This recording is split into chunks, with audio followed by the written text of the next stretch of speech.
This week, the UK's inflation rate came in at 8.7%. That was higher than expected. But the real problem was its core inflation. It rose to 6.2%, and that is a 32-year high. That also raises a question for our economy. Is the fall in inflation here a smooth ride or a bumpy transition? Gareth Aird is the Commonwealth Bank's head of Australian economics and one of few who forecast the Reserve Bank would leave rates on hold in April. He joins me now. Gareth, many thanks for your time. There's the question for inflation here in Australia, whether, in fact, you've got that underlying inflation which becomes persistent and sticky, or whether it actually smooths and disappears out of the economy, as many expect it should. G'day, Ross. Well, look, we're on the optimistic side of the fence here and think inflation will be coming down.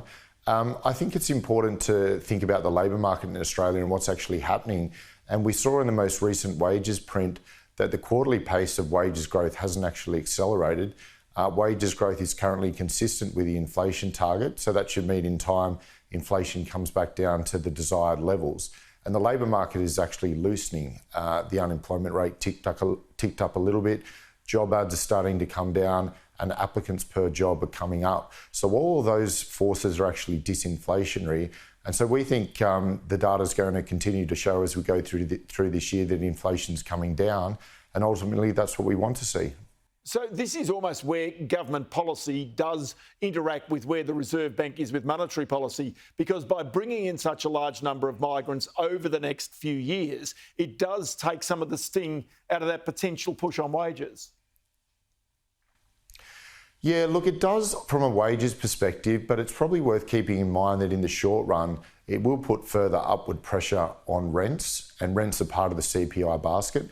And this is something that the Reserve Bank has been recently talking about, where they've said basically in the short run that having strong immigration actually contributes to higher inflation, but then working the other way is the fact that it puts downward pressure on wages, which in the medium term is actually disinflationary. So there's a couple of competing forces there, but I'd just say if we're thinking about how things are going to travel directionally over an extended period of time, strong immigration will put downward pressure on wages growth, and in turn, we think we'll end up with a rate of inflation which is consistent with the target. It's probably worth keeping in mind pre-pandemic that we had strong immigration, we had wages growth that was actually too low, and we had a problem of inflation not high enough. So the population story is an interesting one, but I think right now you're seeing it manifest itself most acutely through the rental market, and then also in terms of bringing those job ads down and increasing competition for workers, with the applicants per job ad actually going up.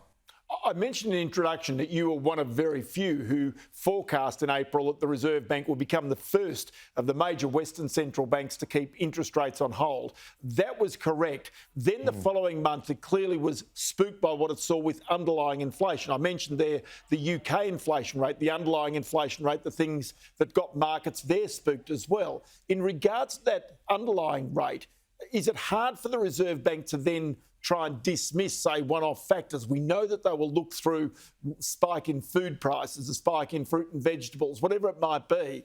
But it makes this almost a bit of a judgmental line call as to what they leave in and what they leave out of their estimations. Yeah, look, ultimately all of this is a judgment call. And at Commonwealth Bank, we picked that they'll leave the cash rate on hold in April.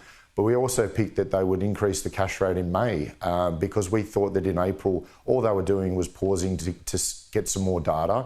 And that inflation data basically came broadly in line with what their forecasts were. And then they put an updated set of forecasts out that where they've got inflation returning back to target by mid-2025. And if they had a hiking bias heading into that meeting, we thought they'd deliver on that rate hike and on that bias rather. And ultimately, that's what they did. I think from here, though, if the data actually comes in line with their forecasts or a little bit weaker, they won't actually raise the cash rate.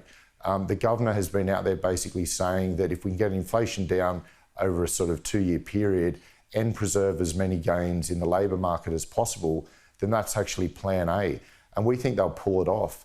And in fact, we think they'll end up cutting the cash rate in order to pull off, simply because inflation will come down that bit quicker than what the Reserve Bank themselves are forecasting. So I'd just say when we're thinking about Australia and we're comparing ourselves to many other economies, We've got a better starting point.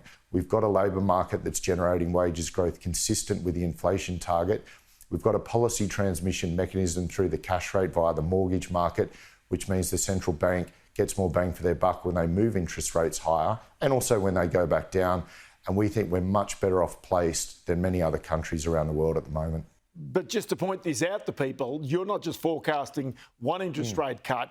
By the end of next year, between now and the end of next year, so 18 months' time, you're forecasting 5 cuts in interest rates, bring the cash rate down by 125 basis points.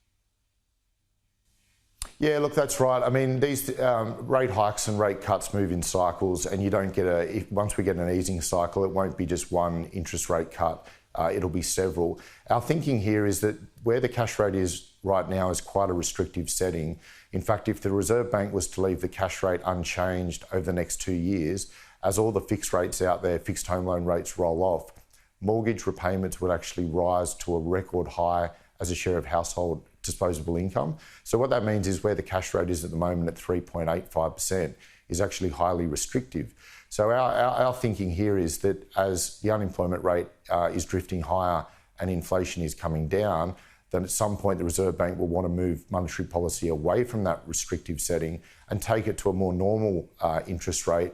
And we think around about 125 basis points worth of cuts will do that. It's very hard to pick exactly when they will deliver that first cut, particularly when in the short run there's still the risk that they go higher. We've penciled it in for the back end of this year. It could be next year, but our thinking is once the easing cycle gets underway, we're looking at around 125 basis points of easing. I'll tell you, it's going to be a pretty interesting welcome relief for some of those people with mortgages, maybe not so much for those with fixed interest investments. Gareth Aird, Head of Australian Economics for the Commonwealth Bank. As always, many thanks for your time. Cheers, Ross. Always good to chat.